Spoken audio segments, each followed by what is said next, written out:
séptima sesión. Es parte del seminario Saberes de Origen Textil, Patrimonios en Resistencia, que tiene un subtítulo largo también, El textil indígena de Abya Yala, Epistemología, Cosmovisión, Identidad y Resistencia. Es un seminario organizado por el Colegio de San Luis a través de la Casa Col San Gilitla Ixpa y la Red de Resistencias Indígenas, coordinado por la doctora Giovanna Aldana, el doctor Eduardo Ampacún y por Claudia Rocha, que soy yo, su servidora. Y bueno, yo quiero agradecer también a todas y todos quienes se han conectado. Yo estoy en la región huasteca del estado de San Luis Potosí, en México. Le doy la voz a la doctora Giovanna para que haga la presentación de nuestra conferencista y arrancar la sesión. Buenas tardes, muchas gracias, Claudia. Y como siempre, entonces yo les recuerdo el objetivo de este seminario, de este caminar por el Abya Yala. Ahora que estamos por el lado de Perú, hemos pasado, ya pasamos por la Amazonía peruana, un poco por diferentes regiones de Chile y de México y de Ecuador. Y pues así es el objetivo, ir conociendo todos los textiles y los saberes que hay alrededor de ellos a lo largo del continente. Este seminario tiene por objetivo impulsar la difusión y conexión entre personas e instituciones que desde diferentes trincheras tienden tejidos de investigación, conservación o recuperación del textil elaborado por los pueblos indígenas en Abya Yala. Es un seminario, por lo tanto, que supera lo meramente académico y busca ser un espacio de diálogo entre personas conocedoras de los textiles indígenas, ya sea por sus prácticas o estudios, que se unen con el interés común de difundir, dialogar y discutir sobre diversos aspectos de este tema. Damos la bienvenida a Rosa García Lobatón. Voy a leer su semblanza. Es historiadora del arte por la Universidad Nacional Mayor de San Marcos. Su área de investigación es el arte textil peruano y latinoamericano.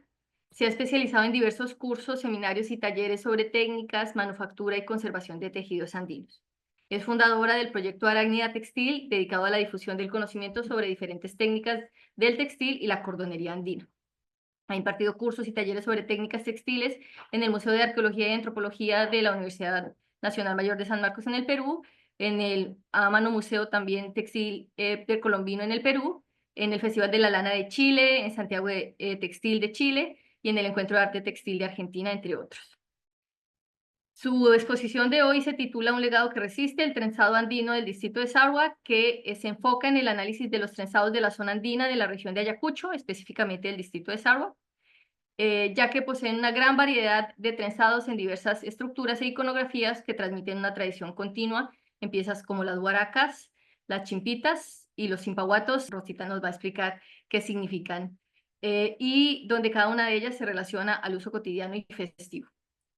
Debo decir de manera personal, además, que Rosa García Lobatón es una excelente maestra, que sus cursos son una maravilla y que nos permiten acercarnos a la cosmovisión y el saber andino de una manera muy, muy cercana, muy didáctica y muy bonita. Rosa, bienvenida. Muchísimas gracias por participar en este seminario y tienes la palabra. Hola, Giovanna, Claudia, Eduardo, muchas gracias por la invitación y bueno, a todas y a todos los que están conectados. Em, Me es muy grato poder participar en esta instancia donde se han podido ver diversas manifestaciones textiles, ¿no? de nuestros territorios. Así que bueno, ahora vengo a compartirles parte de lo que he podido vivir también, ¿no? Dentro de estas tradiciones del pueblo de Sarwa. Bueno, cuando me invitaron, en realidad estuvimos viendo qué tema podía hacer, ¿no? Para poder enganchar bien con toda esta con todo este seminario que también tiene el lema como de la resistencia, la memoria, ¿no? El reconectar, el conocer eh, mayormente lo que se hace en toda nuestra Latinoamérica. Y yo le propuse a Giovanna el tema del trenzado, porque, bueno, habíamos tenido por ahí un curso de trenzado y a ella le gustó mucho el que pueda transmitir un poco sobre este tema y justamente viendo el trenzado como un legado que resiste, voy a poder explicarles cómo estas técnicas se hacían antiguamente y se siguen haciendo hasta el día de hoy en pueblos que muchas veces no son muy conocidos, digamos, como en IR, ¿no? A veces son conocidos como por algunas tradiciones que se expresan por internet y todo ello. Entonces yo quiero invitarles como a un viaje, ¿no? Entonces, bueno, más o menos la estructura viene así. Vamos a ver parte de la localización porque quiero que puedan de alguna forma viajar conmigo hasta este lugar. Vamos a ver un poco sobre sus manifestaciones que siguen vivas, como las festividades, la música, el canto, el baile, que está muy relacionado con todas las prácticas textiles, los textiles y bueno, y las trenzas, que es el tema central, y las conclusiones. Entonces, bueno, para comenzar, como les decía, yo les quiero invitar a que conozcan Sarwa, que es un pueblito que está en Perú, es un pueblo pequeño que se encuentra en Ayacucho, que es el suroeste más o menos de la parte sur andina de Perú. Está en la provincia de Víctor Fajardo y es el distrito de Sarwa. Entonces, vamos a ver por acá, por ejemplo, que la distancia que tiene, ¿no? Yo sé que muchos por ahí tienen como la noción de dónde está Lima, ¿no? Que es la parte de la costa. Ayacucho queda aproximadamente unas 10 horas de Lima, ¿no? Son unas 10 horas en carretera, digamos. Y luego Sarwa está a unas 4 horas en un camino accidentado, en realidad es un camino montañoso, puede haber mucha vegetación, es, es parte de una ruta donde se puede ir a muchos pueblos, ¿no? Entonces vemos que el acceso es un poco restringido, bueno, ahora menos, ¿no? Cuando yo investigué y fui a Sarwa, por ahí también los caminos muchos eran trocha, ¿no? O sea, no habían pistas de concreto, mayormente partes de tierra. Quiero que vean el paisaje que se puede ver en Sarwa. Es parte de los Andes, ¿no? Vemos la vegetación, todo el camino está lleno de este paisaje también. em, y bueno, llegamos al distrito de Sarwa. Este Sarwa es como un pequeño pueblo que tiene una riqueza muy importante. Muchos dicen que es como un bastión en realidad de muchas tradiciones y queda aproximadamente a unos 2.600 metros sobre el nivel del mar. Más o menos también puede llegar a alturas como de 3.000 metros sobre el nivel del mar. Tiene aproximadamente, bueno, los censos han ido cambiando, pero unas 3.000 personas. Eso también porque hubo mucha migración hacia Ayacucho y hacia Lima. Y fue fundada Sarwa en 1910, ¿no? Con este nombre. Y también, bueno, la provincia de Víctor Fajardo, como lo habían visto, son 12 distritos y Sarwa es uno de ellos. Como pueden ver también en la imagen, está rodeada de cerros, ¿no? Y de muchos cultivos. Entonces, es una comunidad que maneja mucho la parte del cultivar, ¿no? Del pastoreo y, y es también, como pueden ver, un poco pequeña. Acá hay algunas fotos del pueblo. Esta es la iglesia de Sarwa. Es una iglesia también pequeña, pero también tiene una historia colonial muy que se puede ver reflejado en los frescos que hay adentro de la misma iglesia, ¿no? Esta es una foto de como dentro de la iglesia hacia la plaza, algunas calles de Sarwa, ¿no? Ahí también podemos ver cómo las montañas rodean este pueblo, ¿no? Entonces está muy cercano el tema de la naturaleza, de los apus, de la cosmovisión andina. Y ahora vamos a entrar a parte de las tradiciones que posee Sarwa, ¿no? Vamos a hablar sobre algunas festividades de forma muy rápida para poder llegar al punto de esta exposición. La música, el canto, el baile y algunas artes tradicionales. Entonces, bueno, dentro de las festividades vamos a ver, por ejemplo, los carnavales que se dan en las fechas de febrero, marzo, por ahí, y donde toda la gente sale a reuniones comunales, hacen ollas comunes para comer todos, como por ejemplo acá, ¿no? Esta es una sopa y les dan a todos, a todos los que van, pasan bailando en las callecitas de Sarwa con músicos, bailes. Después está el Yaku Raimi. Yaku es agua y Raimi es fiesta. Entonces es la fiesta del agua.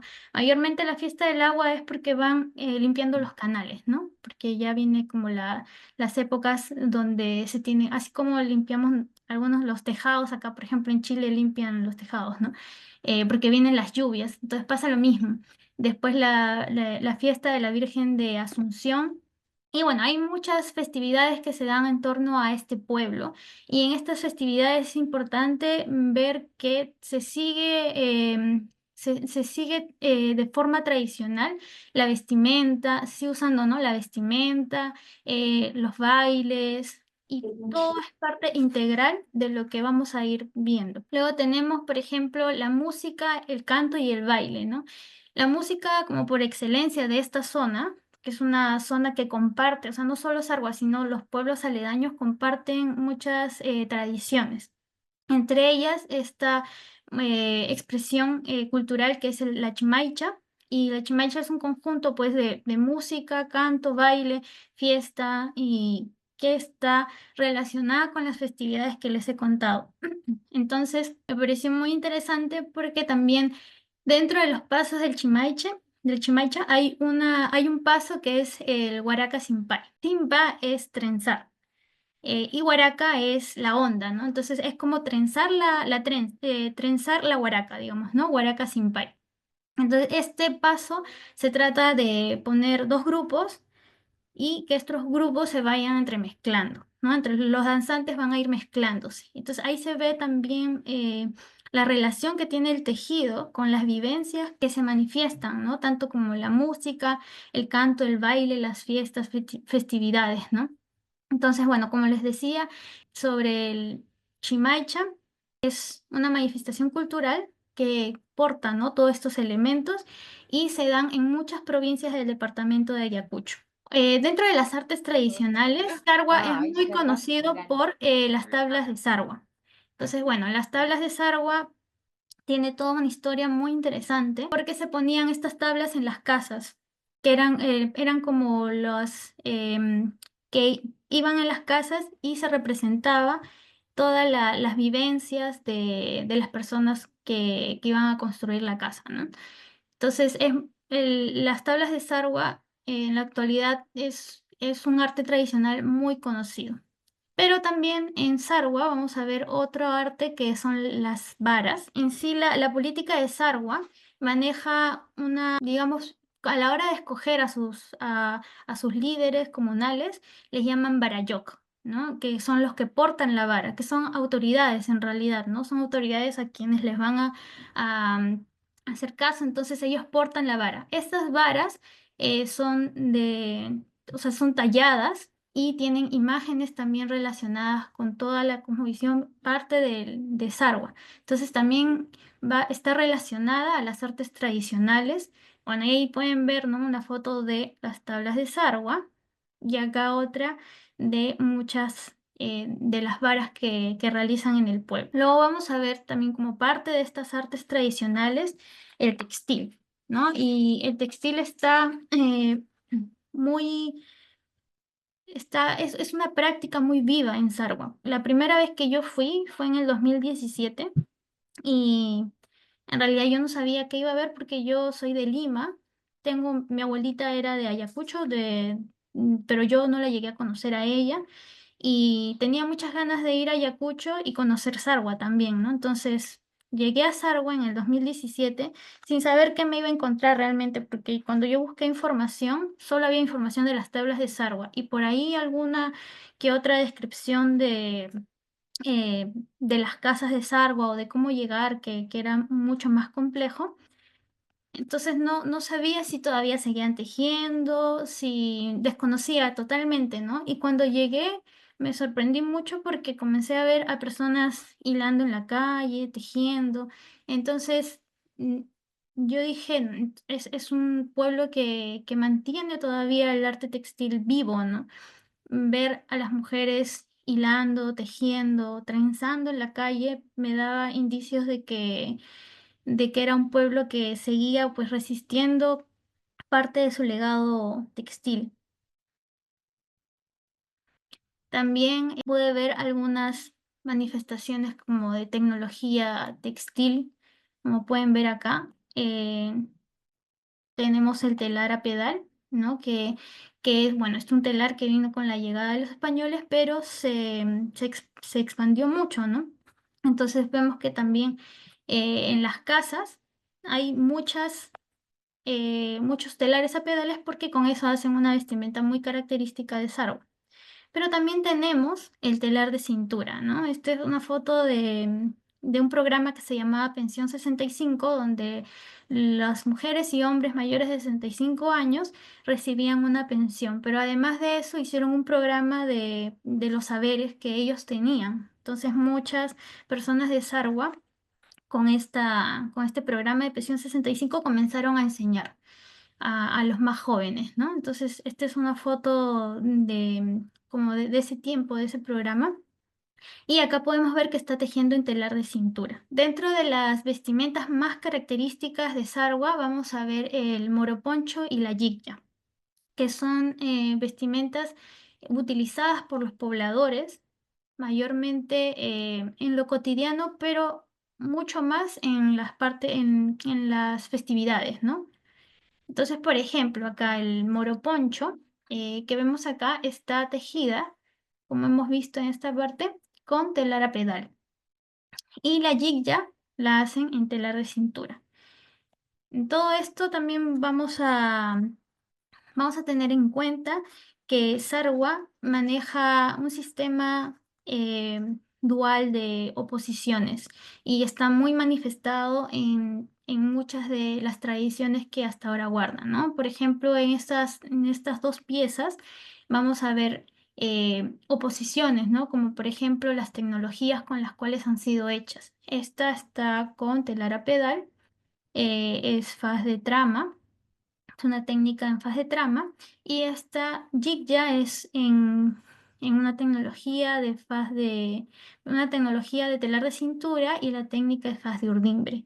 Entonces ahí se ponen también en cómo se lo ponen, ¿no? La jig ya se pone en horizontal y el moroponcho en vertical. Entonces vemos como los opuestos complementarios dentro de la textilería en Sarwa.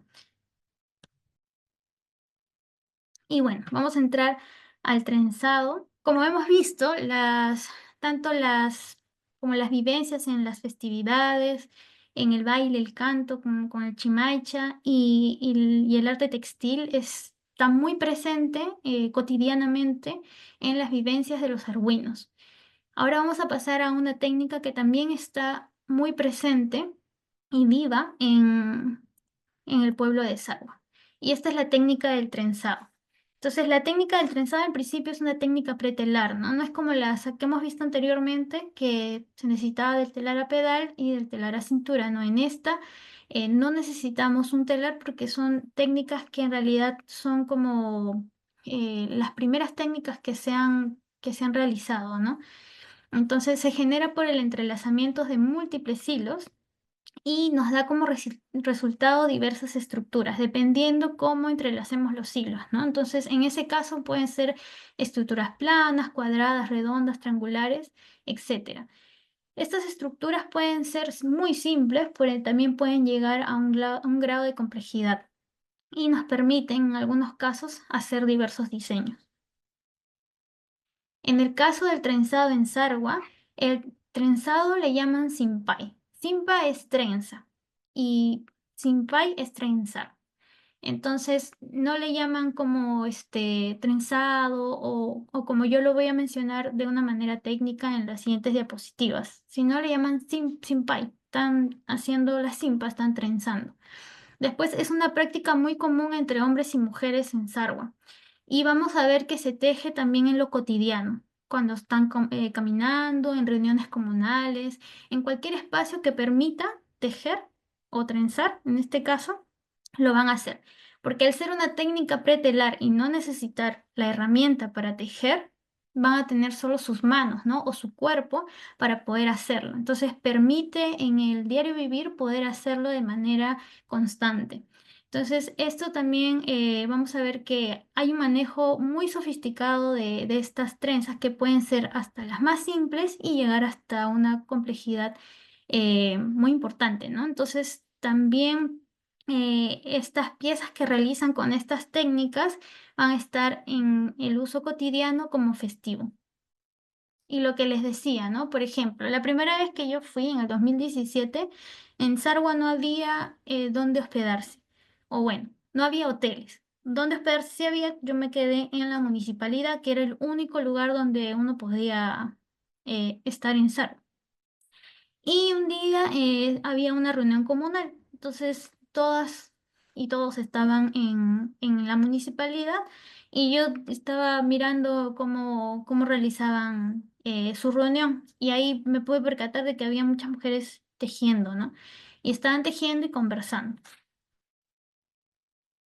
También ese mismo año vi a esta chica que se llama Ana Poma caminando y trenzando. Y me llamó la atención porque en ese tiempo yo no sabía trenzar en esta técnica, ¿no?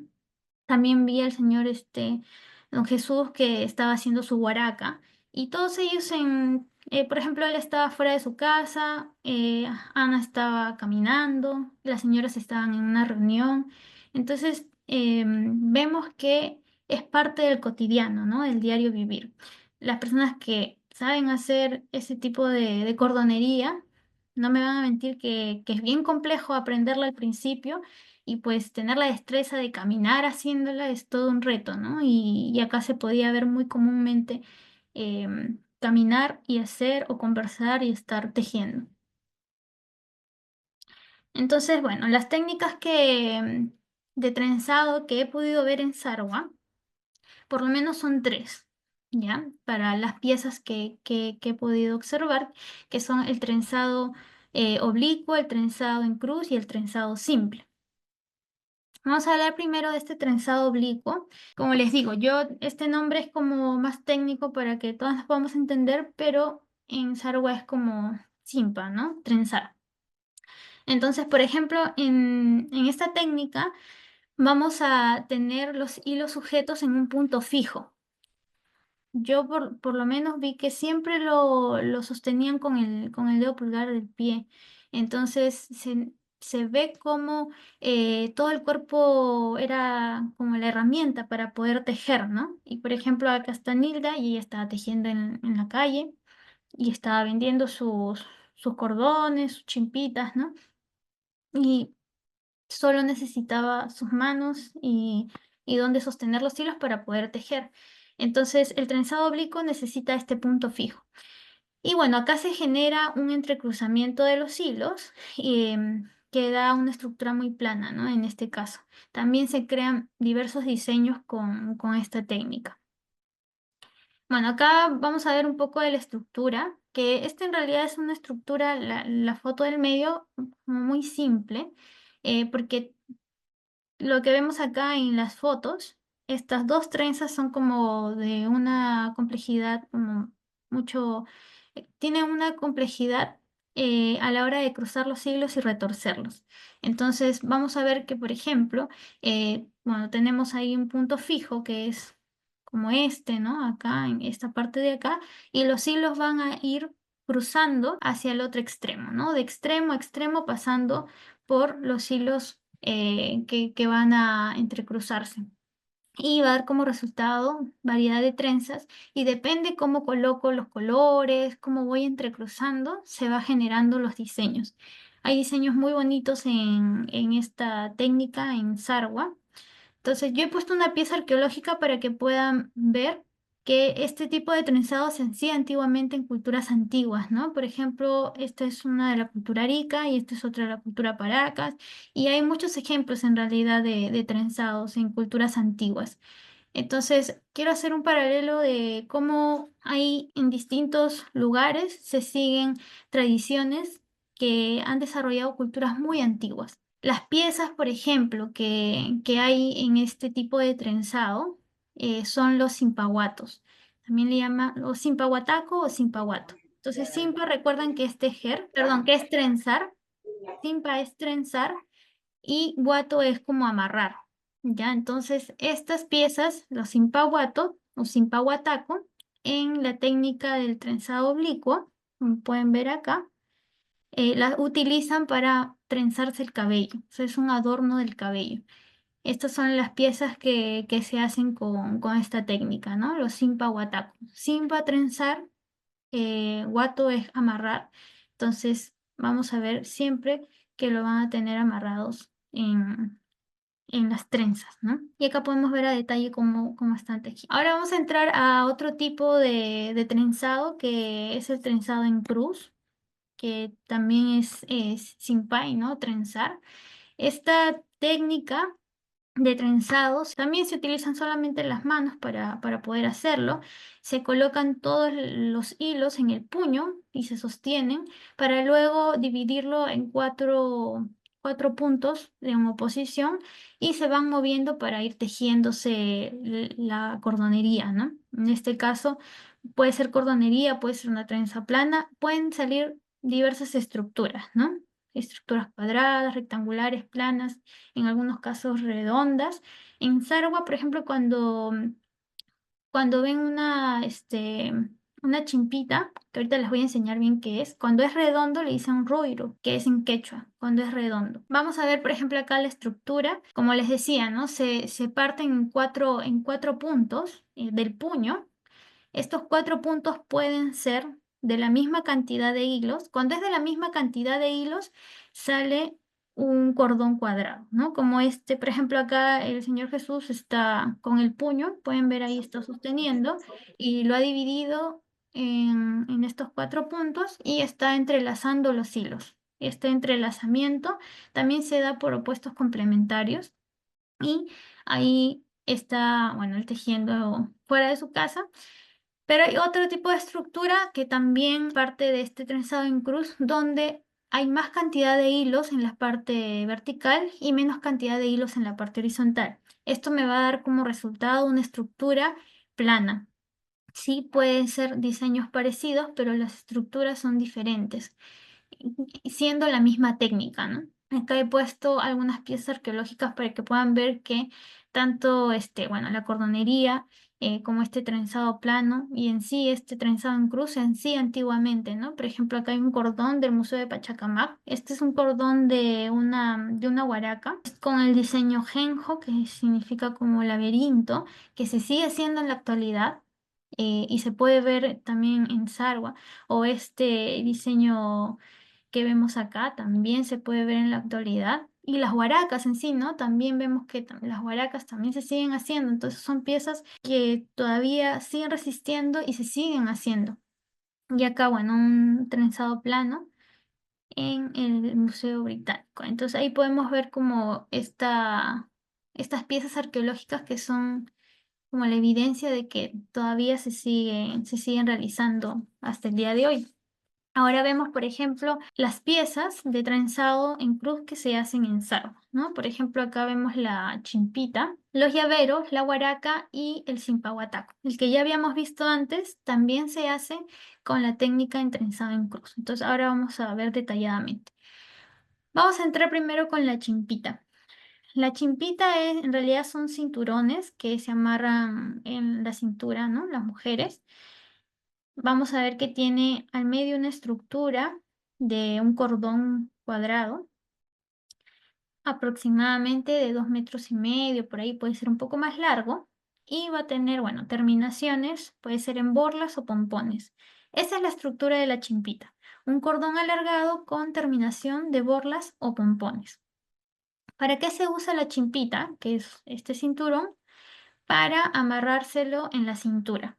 Entonces lo amarran en la cintura y queda como un adorno. Las partes de las terminaciones quedan como adorno. Porque además también las mujeres arhuinas usan faja. Entonces lo que mayormente se ve no es el cordón, lo que se ve es la terminación. Es bien interesante el caso de la chimpita porque el cordón, al ser tejido, no tiene que tener una tensión fuerte, o sea, no tiene que estar, digamos, como muy rígida, más bien tiene que ser un poco más flexible. En muchos lugares se dice que la cordonería es tejida solo por hombres, ¿no? Y en este caso, en el caso de Sarwa, como han podido ver en la reunión comunal, también lo tejen mujeres. Y Y me imagino que, bueno, en muchos pueblos dicen que tejen los hombres porque al hacer guaracas o hacer otro tipo de cordones que necesitan como esa dureza, esa firmeza a la hora de jalar los hilos, mayormente lo hacen los hombres. En este caso, como las chimpitas son más flexibles, las mismas mujeres se lo hacen, pero también pueden hacerlo hombres. Entonces, como que no hay distinción en eso. Tejen los hombres y las mujeres en este caso, ¿no? Y bueno, ahí vemos de nuevo a Ana que ella está tejiendo su chimpita, caminando. Y también vemos, ¿no? Cómo hace este cordón tan largo, porque para hacer un cordón muy largo se necesitan muchos metros, ¿no? de hilo para poder realizarlo. Entonces, tiene varios truquitos para que pueda salir el cordón de este tamaño. Entonces, esa es la chimpita, ¿ya? Son cinturones que van eh, amarrados en la cintura de las mujeres argüinas. Luego tenemos los llaveros. Estos llaveros en realidad es un derivado de la chimpita. Es un derivado porque es como la última parte, los comienzos o la última parte de la chimpita, ¿no? Y mayormente, al igual que la chimpita, pues lleva sus terminaciones, ¿no? Pueden ser borlas o pueden ser pompones. Diversos diseños, ¿no? Como pueden ver, de ojitos que le llaman ñawis y se distinguen en realidad de varios nombres, ¿no? También le dicen durazmuru, que es como la pepa del durazno, o vaca pañawi, que es el ojo de vaca, o el irkai pañawi, tiene diversos nombres, ¿no? Los diseños en realidad de la cordonería. Ahora vamos a ver acá la huaraca, ¿sí? Estamos viendo como las piezas que se hacen con este trenzado en cruz. Entonces, parte del trenzado en cruz, primero hemos visto la chimpita, los llaveros y ahora estamos viendo las huaracas. Estas huaracas que pueden ver en pantalla son huaracas festivas, sino en este caso no son utilitarias para el lanzamiento de piedras o para arriar a los animales o usarlas como látigo, ¿no? Mayormente cuando son festivas, en el caso de esta huaraca, vemos que también tiene las terminaciones con las borlas, ¿no? Y eso, bueno, se debe a que se utilizan en fiestas, se utilizan en las festividades, en el baile y las portan para ello. Entonces, la huaraca es la onda, ¿sí? Es la onda andina y la onda andina pues se crea por una necesidad utilitaria, pero luego se puede ir creando por otro tipo de necesidades como la ritual o ceremonial, ¿no? Y en este caso vemos que tenemos dos huaracas em, festivas. Y bueno, ahí de nuevo el Señor Jesús enseñando el tejido de su huaraca. Y otra de las técnicas que se hace con el trenzado en cruz, pero esta vez con una estructura plana por la disposición de hilos, es el simpahuataco. Ya habíamos visto el simpahuataco en el trenzado oblicuo, ahora lo estamos viendo en el trenzado en cruz. ¿Cuál es digamos, lo común en estas dos técnicas para realizar el simpaguato? Es que son técnicas que dan como resultado estructuras planas y estas estructuras planas de alguna forma se acoplan al trenzado del cabello. En cambio, una estructura que es cuadrada o redonda, si es por ejemplo una estructura redonda, eh, que no es muy gruesa, sí puede como adaptarse al cabello, pero si es muy gruesa como la chimpita, por ejemplo, es más difícil pues hacerse un cimpaguato con esa estructura, ¿no? Mucho más gruesa. En este caso, por eso es que los cimpaguatacus tienen o están elaboradas con estas dos técnicas, ¿no? El trenzado oblicuo y el trenzado en cruz. Ahí vemos cómo está trenzando.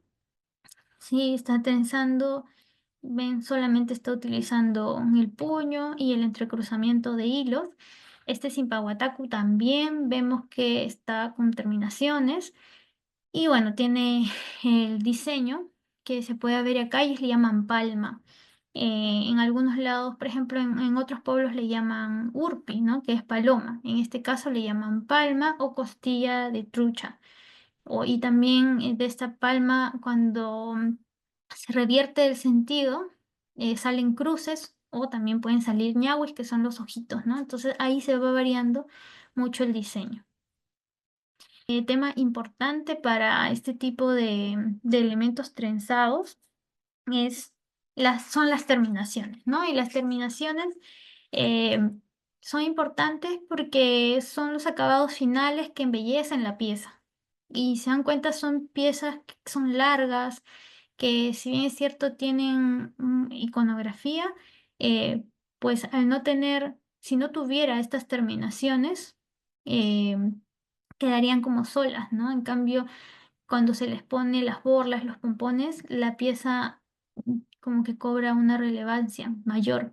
Entonces, para poder elaborar estas terminaciones se requiere mucho tiempo, mucha paciencia, porque puede que no se vean, pueden que no sean muy complejas, pero sí son muy laboriosas, ¿no? O sea, se necesita mucho trabajo. Entonces, estas terminaciones se utilizan tanto para las chimpitas, los llaveros, los impahuatacos y también las huaracas, como han podido ver. Los nombres característicos que les dan a estas terminaciones en sarwa, por ejemplo, a los pompones les dicen ampolo, y estos son los ampolos, ¿no? Entonces, acá podemos ver un gran trabajo de, de terminaciones andinas con los ampolos. Entonces, acá vemos cómo amarran primero todas las fibras, hacen el, la mezcla, ¿no? de todos estos colores para que pueda dar como resultado pompones o ampolos de colores.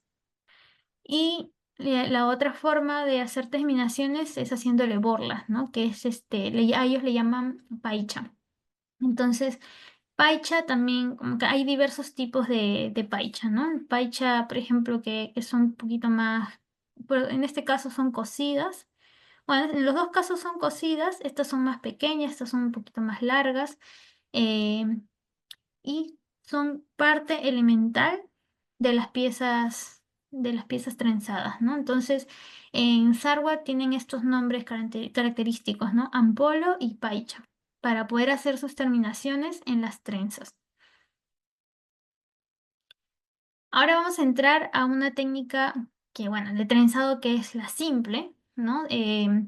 Esta técnica de trenzado simple yo creo que todos la sabemos hacer porque alguna vez nos hemos trenzado el cabello y pues para eso es necesario un punto fijo, ¿no? Cuando nos trenzamos el cabello, nuestro punto fijo es la cabeza. Y este trenzado simple puede partir de 3 elementos, ¿no? Y puede ir a mucho más. Son trenzas que son sencillas, son comunes, pero están presentes en muchos pueblos y bueno, en realidad casi todo el mundo sabe trenzar algo simple. Entonces vamos a ver que esta trenza simple también está presente en sarwa, ¿no? Por ejemplo, ahí cuando fui me estaban trenzando mi cabello con mi simpahuataco.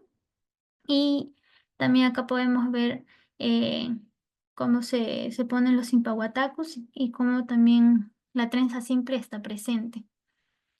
Esta trenza simple también la podemos ver en piezas arqueológicas, ¿no? Por ejemplo, acá hay una pieza Nazca donde está llena de trenzas, ¿no? De trenzas simples que conforman este gorro, sombrero. Bueno, la trenza simple sirve para hacerse trenzas en el cabello, para hacer terminaciones, para hacer uniones y bueno, una diversa gama de lo que se podría hacer, ¿no? Y en este caso, en sarwa, la trenza simple sirve para hacer un puente. Y este es un tema muy interesante porque imagínense hacer un puente con un trenzado simple, ¿no? Entonces, algo que puede ser muy simple puede ser llevado a lo más complejo en una comunidad. Y vamos a entrar a este tema que es bien interesante, que es sobre los puentes, ¿no? Yo sé que muchos conocen lo del Capacñán, ¿no? Que es este camino, el camino inca, que era una cantidad bueno, de rutas que se iban conectando para poder trasladarse a todo el territorio que tenían el Tahuantinsuyo, ¿no? Pero estas rutas, recordemos que son parte de un sistema vial que los incas conectaron, pero que de alguna forma ya habían rutas existentes por otras culturas, ¿no? Y la más relevante anterior a la inca era la cultura wari.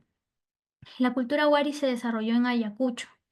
Y a la cultura wari, bueno, de la región de Ayacucho le llaman los chancas. Y los chancas también tenían su sistema vial, ¿no? Que luego fue parte del sistema vial de los incas, porque ya después los incas toman mucho de la política de los wari, ¿no? Cómo ellos se expandieron.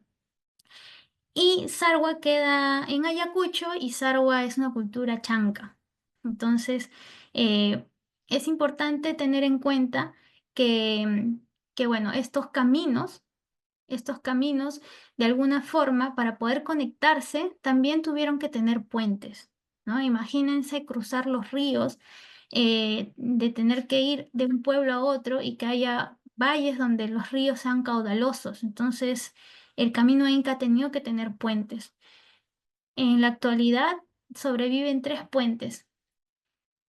Y bueno, esta característica de tener como algo antiguo he podido revisar en el diccionario de Blas Valera, que es de 1586, que es uno de los primeros diccionarios quechuas, que habla del Simpa Chaca. Chaca. Simpa recuerdan que era trenza, ¿cierto? Y Chaca es puente. Entonces, bueno, en el diccionario dice puente de Crisneja, que Crisneja significa como tejido. Es un puente tejido. Entonces vemos desde diccionarios antiguos, o imagino que desde algunas crónicas que mencionan el trenzado de los puentes, ¿ya? El trenzado de los puentes.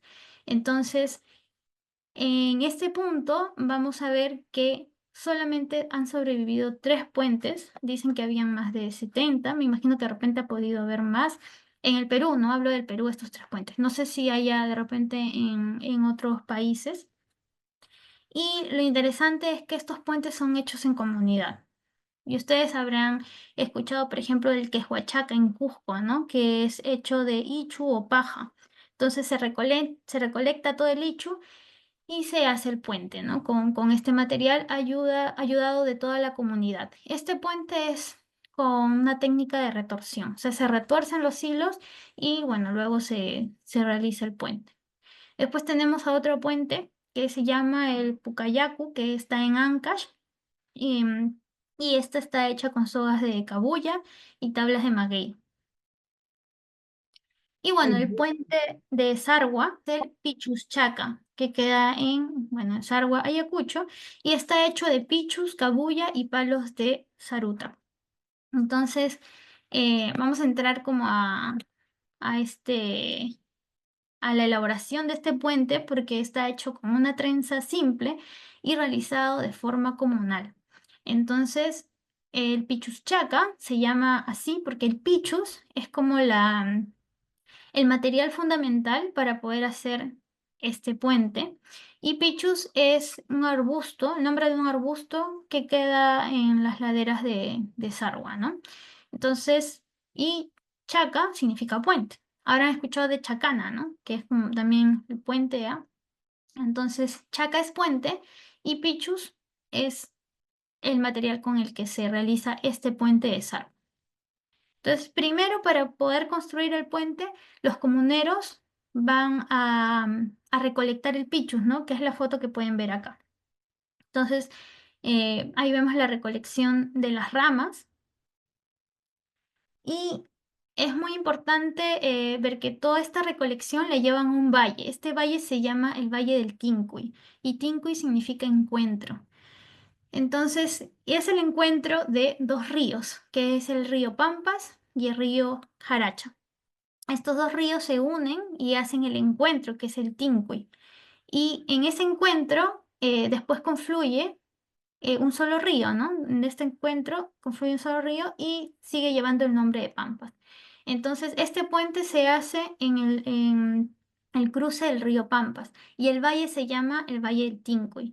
Y bueno, tiene mucha relevancia porque el pueblo de Sarwa tiene toda esta cosmovisión pues andina, ¿no? Donde vamos a ver muchos elementos de encuentro, ¿no? De los opuestos complementarios, cómo se complementan para poder realizar algo.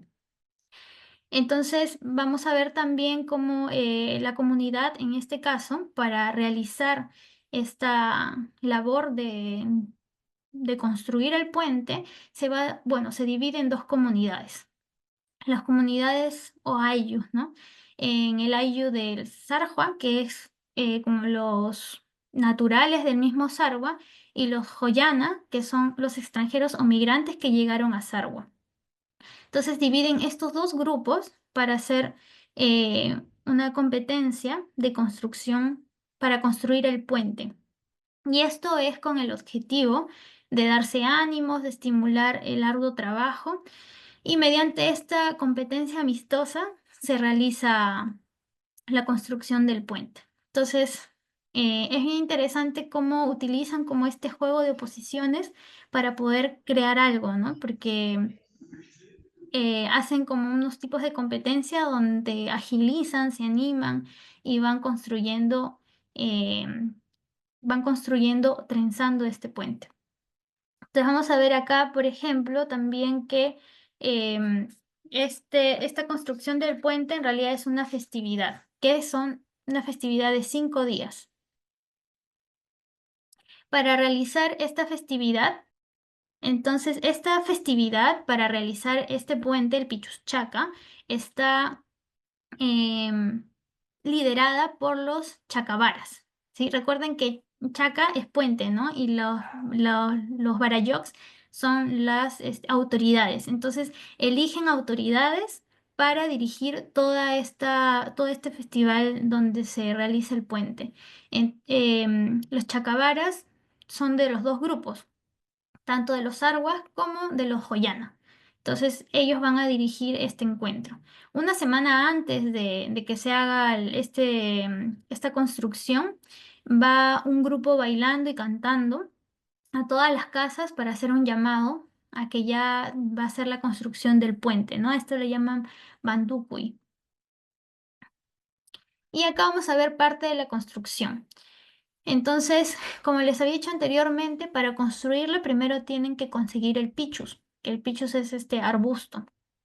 Después van a trenzarlo, van a necesitar 3 personas. Como pueden ver en la imagen, es bien interesante cómo generan los trenzados con esta fibra, que en realidad es gruesa y es un poco dura, ¿no? Y para eso tienen que ayudarse de 3 personas.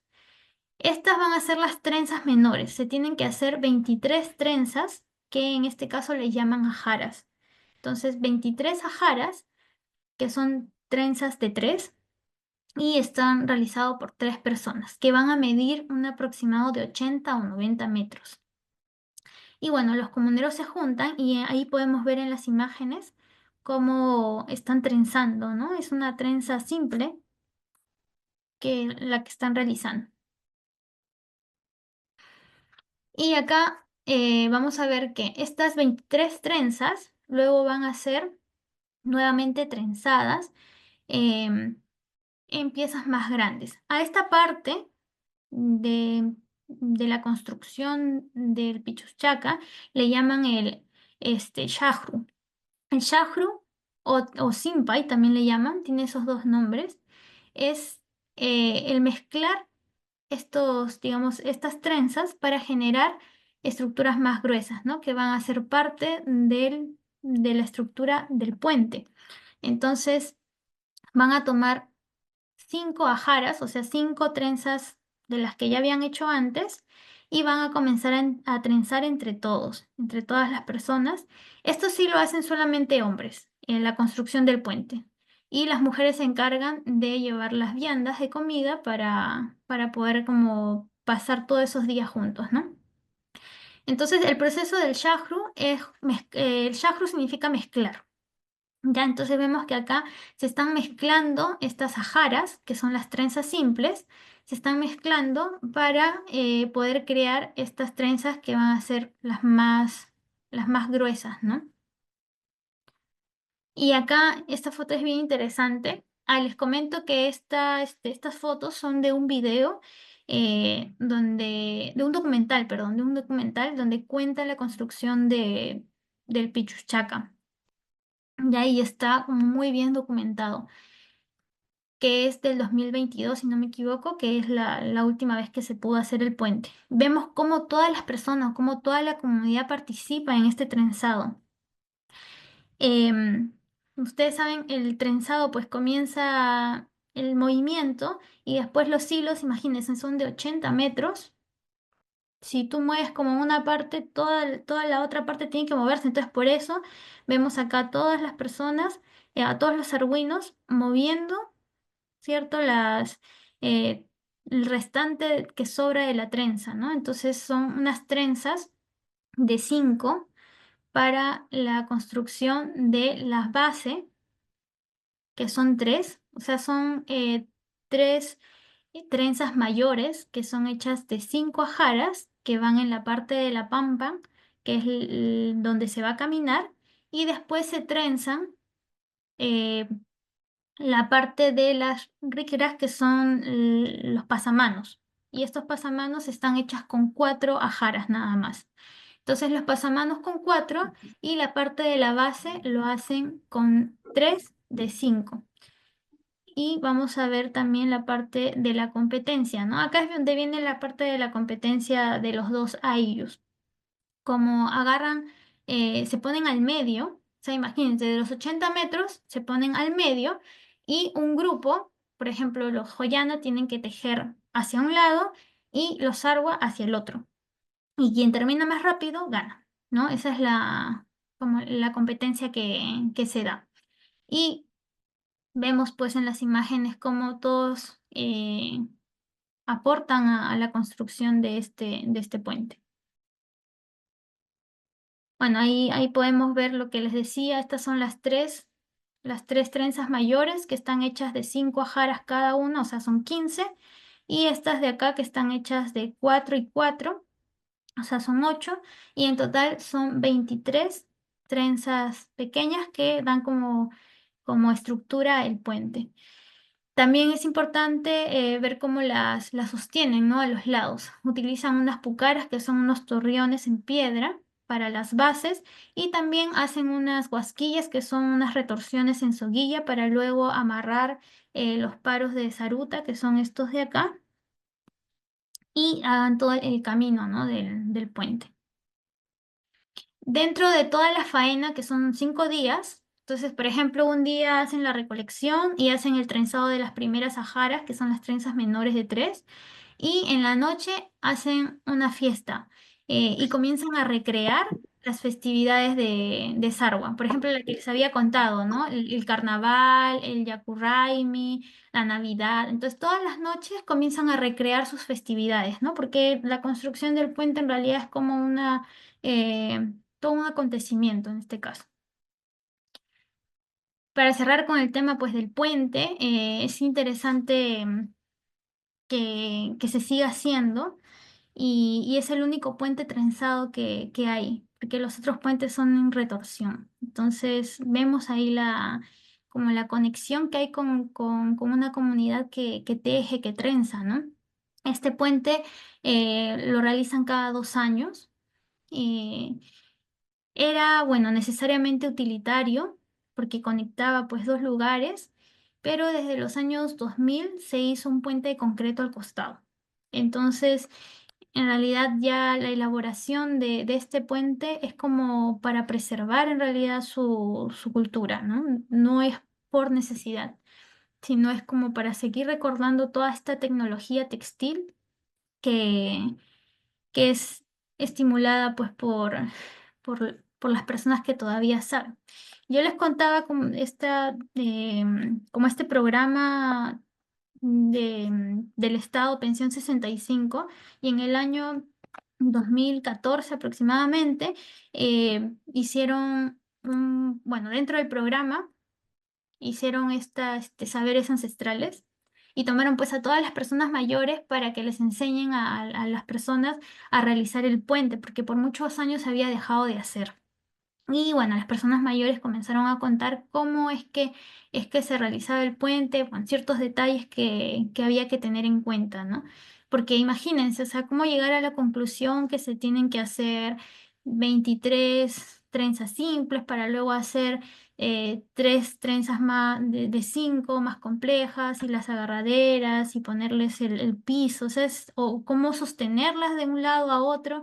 Es toda una tecnología que es tradicionalmente pasado de generación en generación, ¿no? Entonces ahora viene un puente que lo sustituye y se deja de hacer y la memoria se pierde, ¿no? Entonces Sarwa en realidad está resistiendo al poder seguir tejiendo su puente, al poder seguir vistiéndose, al poder seguir conectando sus festividades, ¿no? Con todo este acervo cultural que tiene. Y por eso es que les mostraba parte de las festividades, la música, el baile, el tejer, todo está conectado, todo está trenzado, todo está tejido en realidad, ¿no? Y es una sociedad que teje. Y se nota pues en todas las soluciones a los problemas que tiene, ¿no? Porque cuando uno tiene un problema, va tomando los recursos, ¿no? que ha aprendido. Entonces, el problema acá era pasar de un lado a otro por un río. ¿Cómo lo resuelvo? Entonces, una sociedad que trenza y que teje, lo resuelve así. Y para terminar, bueno, a modo de conclusión, quería leerles esta parte que es importante, ¿no? Para poder reflexionar un poco de lo que he ido presentando, ¿no? El pueblo de Sarwa es poseedor de una rica tradición que data de tiempos prehispánicos, ¿no? Dicha herencia se manifiesta en su estructura social, en las costumbres, en la lengua, en la música, en la danza, además de muchas expresiones de arte popular como las famosas tablas de Sarwa, la yiccha, el moroponcho y una variedad de elementos trenzados. La elaboración de trenzas forma parte de las actividades cotidianas que realizan los hombres y mujeres de Sarwa, utilizando las técnicas de trenzado en cruz, trenzado oblicuo, trenzado simple. Son elaboradas un conjunto de piezas textiles de gran complejidad y valor estético, entre las que destacan la huaraca, la chimpita, el cimpahuatacu, entre otros. La gran maestría de las técnicas de trenzado de Sarwa se expresan también en la construcción del Pichuchaca, puente que forma parte del camino principal andino.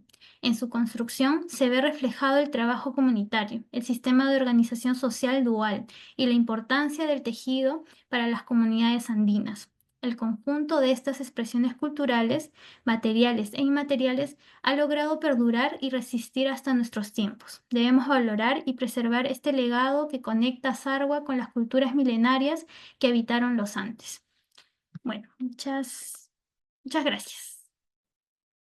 Maravillosa la exposición, Rosita, sobre todo porque como iniciaste comentándonos, nos invitaste a un viaje y ese viaje es conocer una parte de Perú que seguramente para muchas personas pues es una geografía y una estética muy diferente, muy llamativa y desconocida. La visión de los Andes y de estar además alrededor siempre de montañas y digamos, en relación cercana con diferentes tipos de lanas, ya sean naturales o sintéticas y de diferentes animales, definitivamente rige la vida andina en todo su largo, en todo lo largo de esta gran cordillera y tú nos mostraste un punto específico que es Arhuac y es precioso. Se ve que es un pueblo además pequeñito, pequeñito, se le ven los cultivos alrededor. Y una cosa que me llamó mucho la atención y que tiene que ver mucho con el trenzado y con la cordonería es cómo la cosmovisión y la vida comunitaria están expresadas en el trenzado. Es decir, que la vida cotidiana se manifiesta en ese trenzado, ¿no?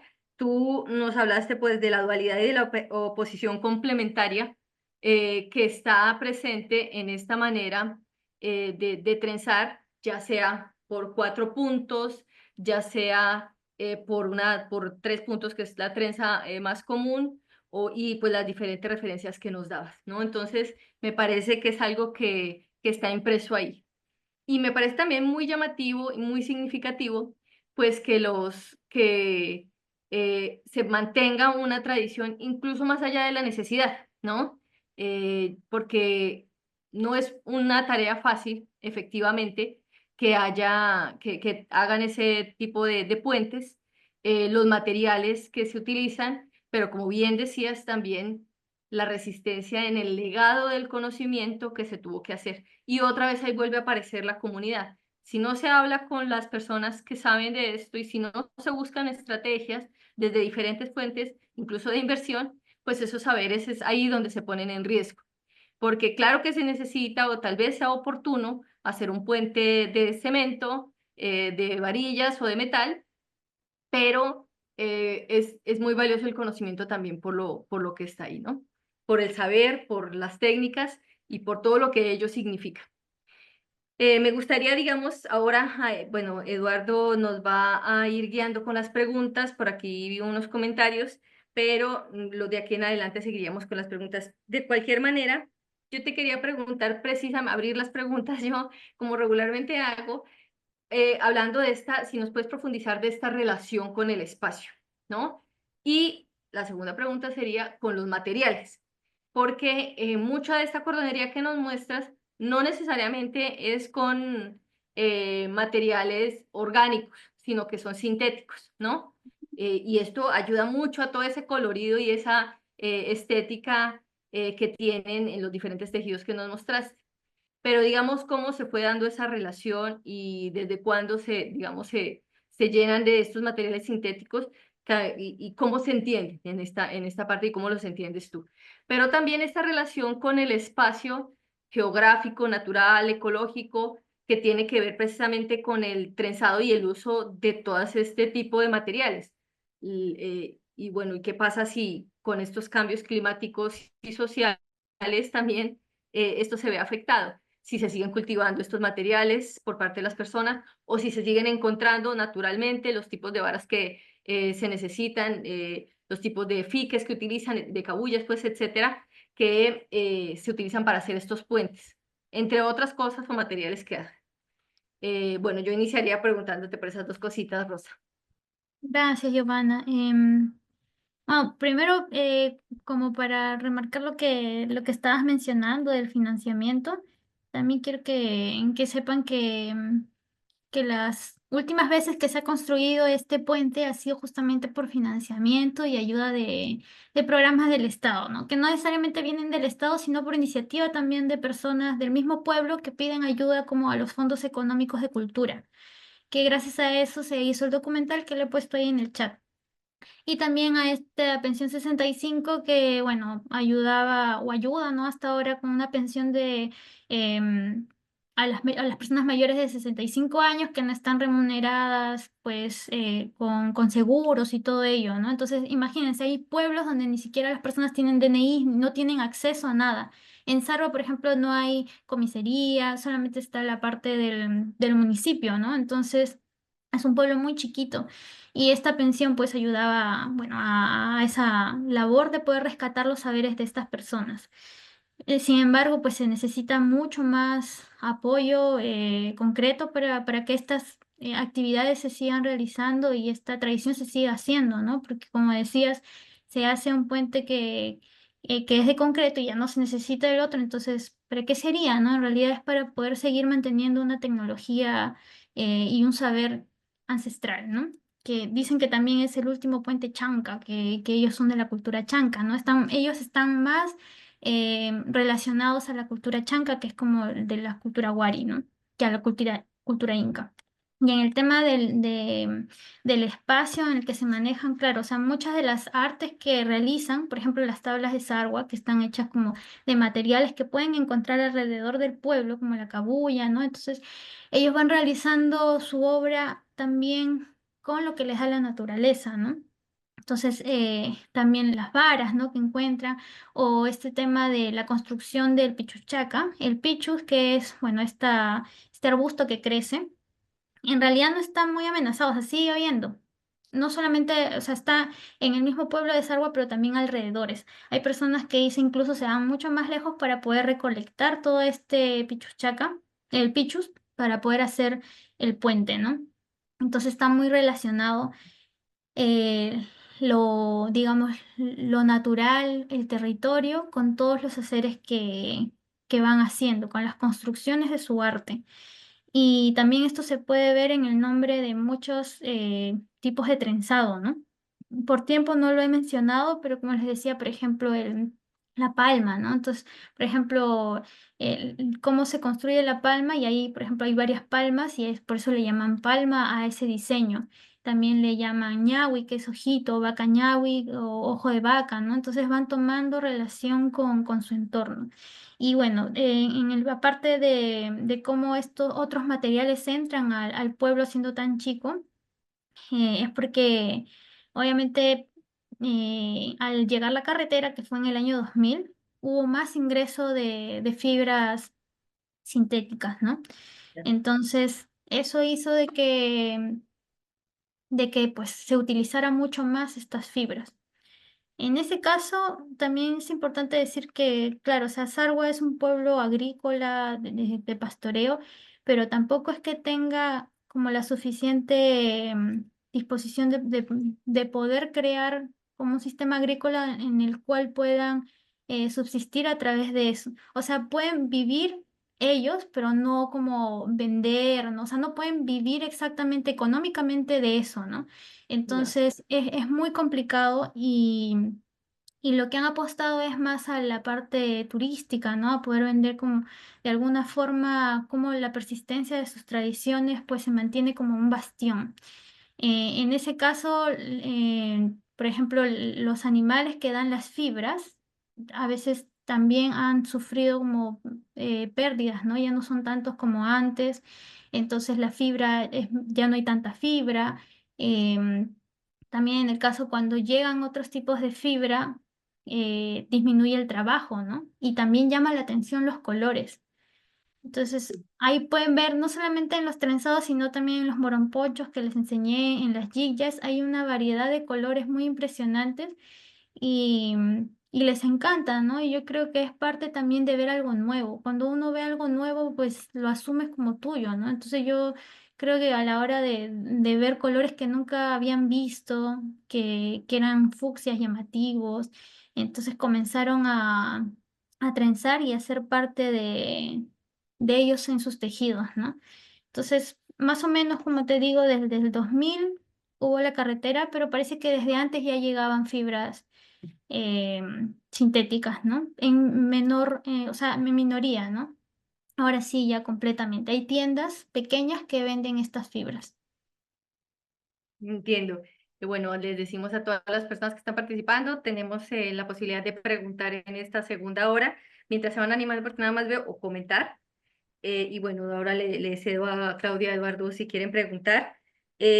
Una cosa también muy bella que nos mostraste fueron las tablas de Sarwa, que son lindísimas, son como historias, se parece mucho como al papel amate aquí en México y las historias que se narran en el papel amate, ¿no? Son historias familiares o son historias Ujú. del pueblo o festivas que se van narrando en estas tablas y son un trabajo muy, muy delicado, muy, muy fino que se hace sobre este material, muy bonito. Yo quería preguntarte cuándo se usan las trenzas. Aquí en México también se utilizan las trenzas en ciertas poblaciones. Yo las he visto en mujeres en Puebla y las utilizan de una manera cuando están solteras y de otra manera cuando están casadas, también con diferentes adornos. No sé si hay alguna diferencia con eso. Otra pregunta que quería hacerte es, ¿por qué elegiste Sarwa? ¿Es el único lugar donde se hace trenzado? O, digamos, ¿cuál fue tu criterio de elección para ir a este lugar tan bonito? Y bueno, esas dos preguntas iría yo por el momento. Mira, en el caso de los usos de la trenza, mencionaban que a veces por los colores se distinguían, ¿no? Si eran colores como más sobrios, como el marrón, el negro, podría ser como personas que ya estén casadas. Si era más colorido, personas que están solteras. Entonces, claro, la forma de ponerse en realidad es similar, ¿no? Como que una sola trenza juntan las dos trenzas, ¿no? Y los pompones o las borlas o los parches y los ampolos, pues ahí van mostrándose, ¿no? Para alegrar más las trenzas del cabello, ¿no? De alguna forma. Bueno, en ese caso sí. Y esto yo siento que la parte del trenzado y los adornos de la trenza los compartimos en toda Latinoamérica, pues, ¿no? Y eso es muy interesante, porque en cada pueblo se distingue por cómo se ponen, los colores o los diseños. Entonces es algo que compartimos mucho, ¿no? Y en este pueblo que es tan de repente alejado también se puede ver representado eso. ¿La otra pregunta cuál era? La otra pregunta es, ¿por qué elegiste Sarwa? Porque Ah, ya, si es que se llega a trenzar ya. en otra parte de manera Sí, sí, diferente se llega o... a... No, lo que pasa es que yo cuando estuve estudiando historia del arte, hubo un curso que era a elección y este curso era sobre textiles. Entonces, como yo ya tejía y sabía algunas técnicas, me interesó. Y la profesora nos mandó a hacer una investigación que sea, o sea, que no esté, digamos, en redes sociales, que pueda ser propia, nos decía, ¿no? Entonces yo trataba de ver qué podía buscar y en ese tiempo, como no conocía mucho, comencé a ver dónde podía ir a investigar, ¿no? Y encontré lo de las tablas de Sarwa, porque las tablas de Sarwa son muy conocidas como a nivel nacional e internacional, ¿no? Entonces, había mucho sobre las tablas de Sarwa. Entonces, yo lo que me fijé fue en la vestimenta, que era pues, el poncho, la ya era maravillosa la vestimenta y me impresionaba y comencé a buscar más sobre los textiles de Sarwa y no había. Habían como descripciones muy pequeñas, yo no sabía, como te dije, si seguía tejiéndose o no. Entonces decidí ir por eso, ¿no? Entonces leí algunos libros y había un libro que hablaba de las tablas de Sarwa de una historiadora que había ido, creo, en los años 80 y ella mencionaba que no había carretera y para llegar a Sarwa primero tenías que ir de Ayacucho a 4 horas a un pueblo y de ese pueblo caminar 8 horas hasta Sarwa. Entonces, la ruta era muy compleja porque tenías que caminar 8 horas, pero aparte tenías que llegar a otro pueblo, ¿no? Entonces, la conexión para llegar a Sarwa era compleja. Y ella describía de que en cada casa había una tabla de sarwa y un telar a pedal. Entonces yo dije, entonces si describe que hay un telar a pedal, el tejido debe ser muy importante, ¿no? Es por eso que decidí ir. Y bueno, decidí ir y vi que sí, pues no, era un pueblo que seguía tejiendo y todo. Pero después conocí a Gracelino Chalma, que es la persona que me enseñó mucho más sobre la cordonería. Y conversando con él, pues él me dijo que era de Chuschi, y, porque yo le había dicho que había ido a Sarwa. Y me dice, Chuschi es como el vecino de Sarwa. Y dije, ah, ya, y usted teje, él también tejía. Entonces ahí decidí irme a Sarwa e irme a Chuschi. Entonces me fui también a Chuschi, que queda, el camino es complejo, ¿ya? Porque, por ejemplo, de Sarwa no puedes ir a Chuschi, tienes que regresar a un pueblo para poder ir al otro. Entonces, como sea, llegué. Llegué y también tienen la misma tradición. También se tejen cimpaguatos, también se baila el chimaicha, tienen parecida la iconografía. Pero, por ejemplo, en este caso, Chuschi, ahí se dio la primera manifestación de Sendero Luminoso, que fue lo del terrorismo en Perú. Y Chuschi sí tiene comisaría, ¿no? Y Chuschi ha tenido más acercamiento con el centro de Ayacucho. O sea, de alguna forma su cambio fue mucho más rápido. Entonces, en Chuschi tienen la misma tradición de hacer este tipo de tejidos, sin embargo, ahora hacen más para vender, ¿no? Tienen como otra visión dentro del tejido. Entonces, por eso es que, bueno, fui a los dos y todos los alrededores, todas las personas tejen en realidad, ¿no? Todos los pueblitos, todos saben tejer. Y bueno, eso que nos narras de la llegada a Sarwa, pues indica precisamente esa rigurosidad de la cordillera para andarla y por qué no hay carreteras también es por eso, porque son Sí, hay kilómetros de altura precipicios. y Ujú. de curvatura que no son tan sencillos, ¿no? Bueno, digamos, se entiende. Y muy interesante otra vez todo lo que nos cuentas y todo lo que nos haces imaginar desde la cordonería andina. No sé si Claudia o Eduardo, antes de abrir otras preguntas, quieren preguntarle algo a Rosa. Sí, yo quiero hacer una pregunta, pero antes le damos la palabra a Claudia, que levantó la manita, ¿no? Por favor, Claudia, Ah, adelante. gracias, Eduardo. En realidad, bueno, ya Giovanna creo que abordó parte de lo que yo quería comentar. Me parece también, Rosa, muy interesante que nos ofrezcas esta parte paisajística también, porque esto tiene una incidencia importante en la producción textil o de ciertas artesanías. Y también preguntarte, pero bueno, creo que ya lo aclaraste. Lo que veo es que sigue siendo de una producción para consumo interno. Casi no hay, o entiendo que empiezan a ofrecerlo al turismo, pero por lo mismo, por la complejidad para llegar a Sarwa, debe ser difícil el acceso de los turistas, o ya empiezan a promoverlo, o ya empezaron hace tiempo.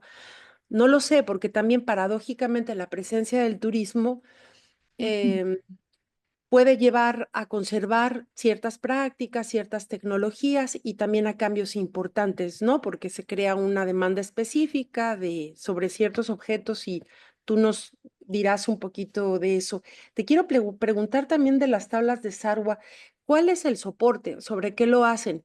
Mencionó Giovanna el papel amate.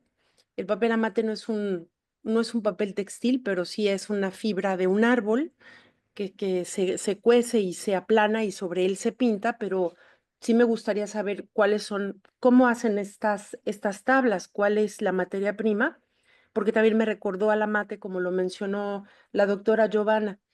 Y ya por último, antes de que se nos olvide y que, bueno, dejarle ya a Eduardo la palabra y que tú me contestes. En Facebook tenemos 3 comentarios. Uno dice, bueno, es de Elia Edith Gómez Flores y dice, corazones para las ganadoras, con lo que sea que esto quiera decir. Y bueno, también Miguel Benítez dice desde mí, siempre, siempre bella. No sé cuál es la siempre bella. Marta Francisco, excelente disertación, cordial saludo desde La Plata, Buenos Aires. Y ya, bueno, ya con eso Gracias, apago mi Claudia. micro. Gracias, Y, Rosa. bueno, lo que mencionas claro, del turismo y cómo llegar hasta allá y todo, o sea, sí se puede llegar. Es un poco complejo porque tienes como que buscártelas, dónde tomar el carro, te llevan taxis. Es un poco difícil, o sea, no como por internet, un poco difícil de poder encontrar, ¿no? Como que tienes que llegar al lugar, preguntar, y eso es como lo complejo, ¿no? También la altura, que, que tiene una altura donde tienes que aclimatarte. Y, y bueno, en la parte turística lo que se está haciendo en Sarwa mayormente es el atractivo natural. Hay unas campanas que se llaman Campanayok, que la gente pues va a ver como atractivo turístico. Otro de los atractivos turísticos era el puente, pero lamentablemente lo quemaron. Entonces, sí, y no se sabe exactamente qué pasó, pero creo que lo quemaron como al año siguiente o por ahí. Entonces, sí se necesita realmente como mucho apoyo para que estas prácticas se sigan realizando, ¿no? Uno de los atractivos turísticos era el puente, el Campanayop. También se abrieron muchos como talleres de tablas de sargua, de las varas. Y claro, en el caso de las tablas de sargua, que hay un punto bien importante para ver el tema de cómo em, se da esta relación con las personas que no viven ahí, ¿no? Y que quieren de alguna forma tener algo de las artesanías o el arte que tiene este pueblo. Las tablas de sargua se hacen en maguey o en sauce, ¿no? Que son como estos troncos para poder pintarlos. Y la tradición era que cuando se construía una casa, llevaban estas tablas para que sean el soporte del techo. Y ahí es donde se hacía toda esta iconografía, estos dibujos que representaban pues a las vivencias, ¿no? de las personas que iban a habitar ese lugar. Pero como hubo mucha migración a Lima, em, los antropólogos comenzaron a estudiar pues este tipo de artes, y como no podían traer pues la tabla de Sarwa, se sugirió que se haga en pequeños formatos. Entonces, los de Lima comenzaron a hacerlo en pequeños formatos, como a recrear un poco lo que se hacía tradicionalmente, ¿no?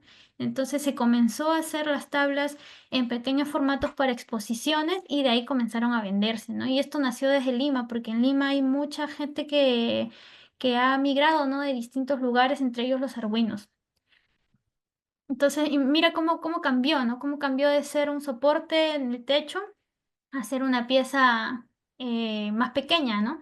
Y pues ahora hacen hasta aretitos, hacen llaveros, diversas cosas con como con toda esta estética de la pintura de la tabla de Sarwa, ¿no? ¿Y por qué? Porque claro, en Lima lo llevan y lo venden, ¿no? En las ferias como el Rurakmaki, que es una feria de artesanía, de arte tradicional, y lo venden pues ahí. En el caso del textil, recién se está como abriendo a esa oportunidad, ¿no? Entonces por eso, por ejemplo, los llaveros son una deriva de la chimpita, ¿no? Que tradicionalmente se pone.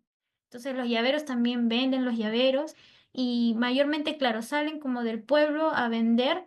En el mismo pueblo también venden, a veces en las plazas, se colocan tejedoras y venden llaveros, algunas cosas que las mismas argüinas compran, ¿no? Porque tampoco es que haya mucho turismo. Y así se maneja, ¿no? Em, como esa producción. Entonces, una producción local, en el caso del textil, es una producción local que ha tenido una influencia de otros mercados, o sea, cuando salen de Sarwa a vender, ahí sí hacen, por ejemplo, llaveritos, también las chimpitas, y van vendiendo algunos de sus productos, pero sobre todo lo hacen para ellas mismas, ¿no? Para vender a las personas de ahí, de la misma zona. Y recién se está abriendo como digamos, ese mercado, ¿no? Hacia la venta a otros lados, ¿no? En Rurakmaki, por ejemplo, antes se vendía solamente tablas de Sarwa. Ahora entró una señora que ella vive en Lima, pero es de Sarwa, y ha entrado a Rurakmaki con tejidos. Y es la primera vez que lo hace, que ha sido el año pasado recién. Aquí es una gran feria artesanal, digamos, de artes y artesanías de todo Perú que se hace en Lima, ¿verdad? Tiene como Ujú. los últimos 15 años más o menos haciéndose y creo que viene después de esta idea de marca país, que en el caso de Perú pues marca Perú, que se fue desarrollando y pues no tiene más de 15 años, ¿verdad? Y creo que se Sí. hace bianualmente primero y luego anualmente. Y bueno, es un lugar maravilloso para ir a ver de todas las artes y artesanías de todo Perú, ¿verdad? Sí, como dice Giovanna, y es una feria de arte tradicional. Entonces van de muchos lugares de Perú y venden muchas piezas muy interesantes, ¿no? Y es bonito porque reúne como toda la riqueza que hay, ¿no? Y siempre van intercalando también. Rurak significa no, maki significa mano y rurak significa hecho. Entonces es hecho a mano. Por ahí me estaban preguntando en los comentarios de la onda que tenían una duda y claro, no lo comenté. La parte de la trenza son justamente los extremos. La parte del medio es en estos casos es en faz de trama, ¿sí? Se notan las tramas y no se hacen, no son trenzadas, ¿no? Solamente son trenzadas las partes de los extremos. Pero cuando se trenza, ponte una parte del extremo, se hace la trenza y luego esto se amarra a un punto fijo y de ahí se comienzan a un punto fijo y de ahí a la cintura. Entonces los hilos de urdimbre quedan tensos y luego se va a pasar la trama. Entonces sería como un telar de cintura, digamos, ¿no? Luego de haber hecho esta parte del medio, se sigue trenzando la otra parte. Es así como se elabora. Ahora Eduardo nos va a guiar las preguntas y también él va a hacerla, Eduardo, si quieres. Claro que sí. Gracias, Iovis. Gracias, Rosa, por tu presentación tan sucinta. Yo tengo una pregunta derivada del hecho de estas imágenes con las que abriste la presentación, donde observamos que precisamente la comunidad en la que hiciste tu estudio es una comunidad muy pequeña y también muy aislada, ¿no? Incluso esta imagen aérea que mostraba sobre la plaza, la población, cómo está distribuido y luego este sistema de terrazas me recordó mucho a este sistema de Machu Picchu, ¿no? Que es como muy emblemático, ¿no? Y que asociamos mucho con Perú. Y en este sentido, me gustaría saber si cómo es que este relativo aislamiento ha derivado en la conservación de una mayor riqueza cosmovisiva que todavía se preserva entre los pueblos indígenas y si existe entre ellos algunos mitos sobre cómo es la relación de los humanos con el textil, con los tejidos, con las fibras, e inclusive con estos puentes que los ayudan a intercomunicarse entre las comunidades. No sé si exista, porque si, como, bueno, si exista más información al respecto, porque sí extraño un poco como una mayor amplitud respecto a este rubro. Gracias, Eduardo. Sí, o sea, Sarwa es una comunidad que está aislada, pero ahora ya está un poco más conectada, ¿no? Justo está en el punto de este cambio, ¿no? Donde yo creo que desde ahora se van a ver muchos más cambios. Y en realidad, claro, posee una cosmovisión que es como dual, como hemos podido ver justamente en la elaboración del puente, ¿no? Entonces, se ven justamente estos opuestos que son estos dos pueblos, o sea, en el mismo pueblo están los dos ayllus, ¿no? Que es el Sarwa y el Joyán. Entonces, estas dos oposiciones van a generar también parte del tejido, ¿no? Del puente. Entonces, hay una relación como de oposición complementaria también en el hacer del tejido, que no está descrita como precisamente, ¿no? Entonces, no es que ellos digan que van a tejer en oposición complementaria, sino es como que el tejido te va dando todas esas señales que en realidad son parte de toda la cosmovisión que ellos manejan, que al haber estado, claro, de alguna forma aislada, la han conservado. Y también eso atrae a otro tipo de temas, ¿no? Las necesidades que tienen los pobladores de Sarwa. Hay mucha pobreza, de alguna forma se tejen ellos mismos también y, esta relación con el tejido eh, está, es muy importante y se ve representada, por ejemplo, en las tablas de Sarwa, ¿no? Como el hilado, todo el proceso que sigue el tejido. La recolección de la fibra, el hilado, el teñido y el mismo tejido está representado en sus obras. Pero, pero concretamente que tengan historias sobre eso, la verdad no tengo información, pero sí todo como que lleva a ese punto, ¿no? De que es una comunidad que va tejiendo em, desde, como desde la raíz, ¿no? Desde la cosmovisión hasta lo último, que es como todo tipo de necesidades, ¿no? Eso, Eduardo. Muchas gracias, Rosy. Ahora sí vamos a pasar con las preguntas y comentarios que tenemos en el chat. Priscila Inés Jara de Chile nos comenta, encuentro que los trenzados son súper parecidos al resultado del kumiimo. No sé si tengas algún comentario al respecto. Sí, son en estructura, son muy parecidos y lo que es diferente no es como la forma de hacerse, ¿no? Pero como dijimos, se necesita como una herramienta para poder hacerlos, ¿no? Como una base. En el caso de los Andes se hace con el puño, ¿no? Y se va trenzando de esa manera. Pero es como lo que les decía, ¿no? La solución de los problemas, ¿no? Si quiero hacer un cordón, ¿cómo lo hago? Entonces la solución que se da pues en esta parte de los Andes es como el puño y entrelazar los hilos, ¿no? Y en este caso otra solución sería tener como un disco y poder ahí ir intercambiando los hilos y también te sale la misma, digamos, la misma estructura, ¿no? Y cada una tiene pues sus elementos distintos, ¿no? Ok, muy bien. Nos comenta Valentina Díaz, pregunta sobre la posibilidad de ver el video de la construcción del puente. No sé si tengas algún link, algún Sí, conocimiento de... lo mandé al chat. Ok, perfecto. Entonces lo buscamos más abajo. Laura Repetti comenta que hay una película argentina sobre un puente trenzado, se llama Apurímac, de 2019 de Miguel Mato. Entonces, por si lo quieren buscar también, ahí está el dato en el chat.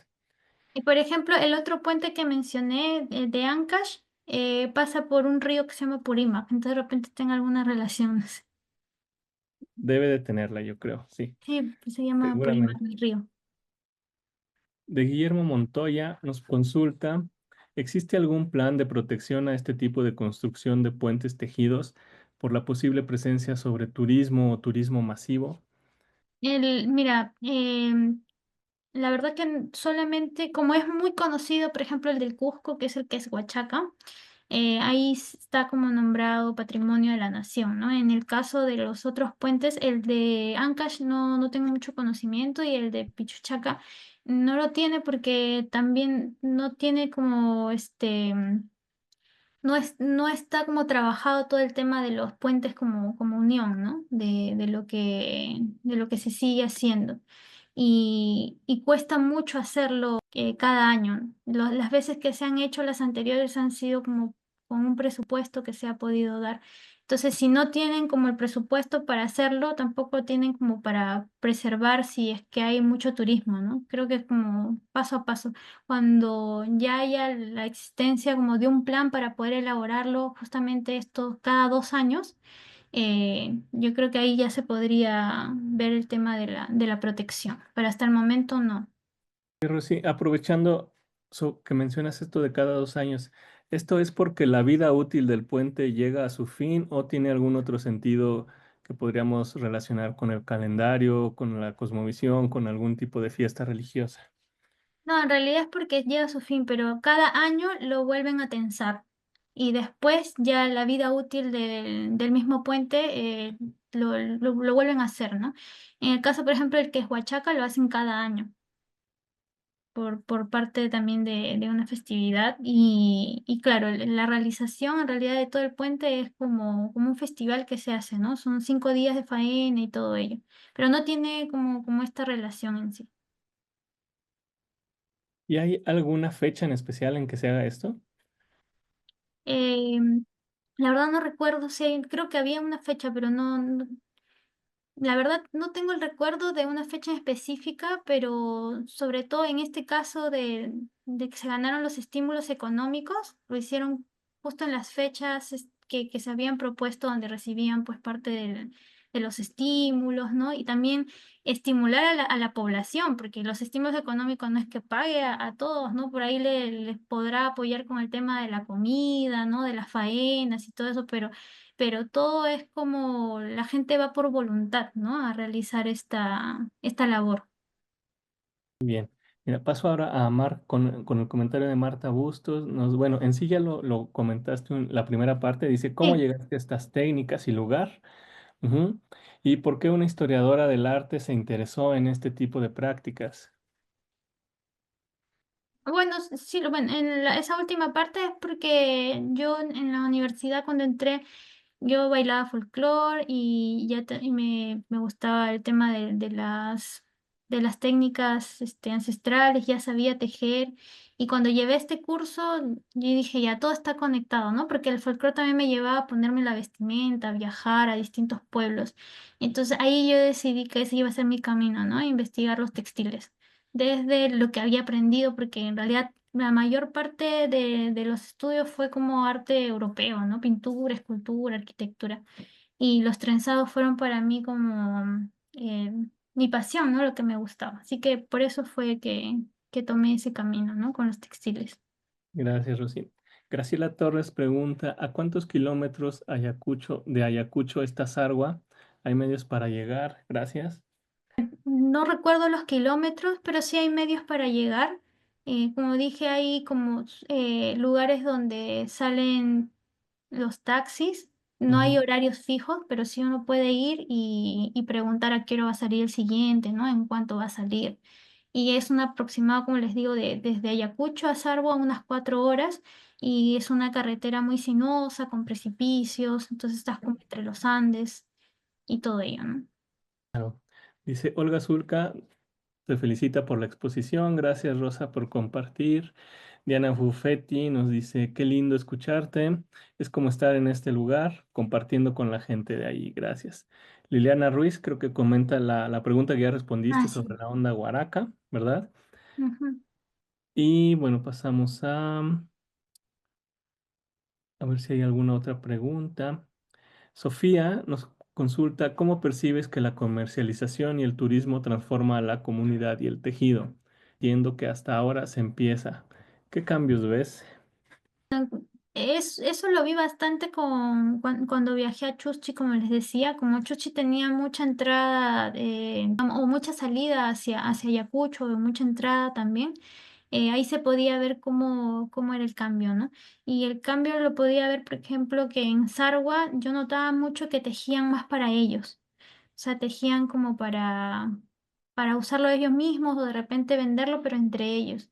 Y en Chuschi ya la comercialización era diferente, ¿no? Lo vendían en tiendas. También muchos de los diseños eran distintos. Entonces creo que cuando ya se comercializa, se piensa como el gusto del comprador y eso hace que se realicen cambios estructurales en la pieza. En el caso, por ejemplo, de los llaveritos, yo creo que ha sido como parte de un cambio estructural dentro como del elemento de la chimpita, ¿no? Entonces son llaveritos, ¿no? O también se utilizan como adornos. Entonces se va cambiando muchas estructuras del tejido. También de alguna forma los diseños pueden también tener una relevancia en el cambio, ¿no? Y eso es lo que vi en estos dos pueblos, ¿no? Como uno de alguna forma conservaba para la venta como para la comunidad y la otra con una visión hacia la venta. Y yo creo que ahí es, hay cambios obviamente importantes, ¿no? Y como les decía, Sarwa está justamente en ese cambio, porque les comento, yo fui en el 2017, no había señal y no había hotel. Volví a ir en el 2021 y ya había hoteles ya, y había señal también. En el 2024 volví a ir y también ya no había un hotel, ya sino habían creo 4 hoteles. Y también estaba cambiando mucho la arquitectura del lugar, porque las casitas eran como a 2 aguas, ¿no? Por ahí tenían como la construcción en barro y ya comenzaron a usar el ladrillo, por ejemplo, ¿no? Y no solamente hacerlo de un piso o dos, sino hacerlo de 4 pisos, como en Lima. Entonces está mucho la concepción de cómo se hace en Ayacucho o en Lima, ¿no? Que son construcciones que no están como que no se, no s- que rompen un poco con toda esta tradición que hay. Y bueno, y eso se expresa también en este cambio que está surgiendo, ¿no? Claro, último comentario tenemos de Priscila Inés Jara. Dice muchísimas gracias, Rosita, por compartir tus aprendizajes. Bueno, ya no hay más preguntas. Yo quisiera aprovechar para una última en relación con este sentido de los cambios que están experimentando las personas de Sarwa. Y con este fenómeno que también veíamos con Olga Zulca, no sé si en Sarwa también se están organizando las mujeres para producir textiles y mandarlos a las ferias. ¿Cómo ha motivado o ha orillado estos cambios el hecho de que haya una demanda textil de un cierto producto? Y si esto ha orillado o ha motivado estas reuniones o agrupamientos en grupos pequeños o más o menos grandes de tejedoras, tejedores que se dediquen a exprofesamente y como parte también de su actividad para obtener un bien económico. En el caso de Sarwar, o sea, hay grupos de mujeres que tejen y también que han comenzado a pintar las tablas, porque antes las tablas eran pintadas por hombres nada más, ¿no? Entonces ahora hay un grupo de mujeres que también lo hacen, incluso enseñan en los colegios, pero una asociación que haga textiles para vender no la hay. Por eso se decía que hasta ahora, o sea, se vende como para el mismo pueblo y para la persona que llegue, ¿no? Y las personas que están en Lima, que son de Sarwa, en este caso, todavía recién están comenzando como a comercializar. No, no es de antes, o sea, es como de hace 1 o 2 años recién. No es una actividad que les esté demandando hacer en cantidad, ¿no? Entonces todavía está en ese proceso, ¿no? Ok, gracias, Rosy. Giovanna, Claudia, no sé si tengan alguna otra consulta. Tenemos 12 minutos más de sesión, entonces no sé si quieran aprovechar la ocasión. Pues yo tengo, bueno, muchos comentarios, como viste, Rosita, de agradecimiento. Nos puedes cerrar, digamos, como la participación, si tienes algo más que tú quieras agregar, pero con precisamente esta relación que te decía entre cómo, y que nos lo has dicho repetidas veces, de cómo el trenzado manifiesta la vida cotidiana o en la vida cotidiana manifiesta el trenzado, con esta relación social que nos decías entre los dos lugares, ¿no? Hay una vida comunitaria constante en el tejido, en las relaciones, incluso en la manera de ubicarse en el espacio. No sé si nos quieras hablar un poco más de eso en relación con la cosmovisión que caracteriza a este tipo de pueblos andinos y bueno, que pues, ya nos contaste que está también en todo el trenzado. Bueno, con respecto a parte de la cosmovisión, se ve muy reflejado en muchas de las actividades que se realizan, ¿no? Desde ya, como dividir este pueblo como en dos ayllus, que son los arhuas, que son los originarios, y los joyana, que son los migrantes, digamos. Se ve como este elemento de oposición complementaria, ¿no? Dentro del mismo territorio. No son ayllus que están como separados territorialmente, no todos viven entre sí, pero cuando hay este tipo de actividades como la construcción del puente, se dividen para hacer estas competencias, que es para lograr algo, ¿no? Entonces, vemos como las diferencias que hay actualmente, ¿no? Uno a veces compite individualmente hacia otra persona, entonces esas individualidades de alguna forma en competencia son distintas, porque cuando una comunidad se une para competir como en grupos, se genera este tipo de encuentros, ¿no? Y justo el valle tiene este nombre, que es el Valle del Tinco, y que es el Valle del Encuentro, y que está sumamente incorporado también la visión de la naturaleza hacia ello, ¿no? Como el encuentro de estos dos ríos hace este valle, y como el encuentro de estos dos ayllus genera el puente para poder cruzarlo. Entonces, es como que todo está enraizado en este pensamiento, ¿no? También, como podemos ver en las tablas de Sarwa, en las mismas varas, en las festividades, parte de la pervivencia de sus tradiciones, ¿no? Y a la hora de trenzar, o sea, viendo todo esto, en realidad yo tomé la parte de la cosmovisión andina para poder enseñar así el trenzado, porque el trenzado en cruz, cuando he tenido la oportunidad de enseñarlo, está hecho por opuestos complementarios, ¿no? Entonces se van oponiendo los complementarios y se va generando esta trenza, que es lo mismo que se utiliza para hacer el puente, por ejemplo, ¿no? Y creo que esta visión se esparce por toda la vivencia, ¿no? En las fiestas, en el tejido, en las construcciones y en el vivir. Entonces, eso sería, Giovanna.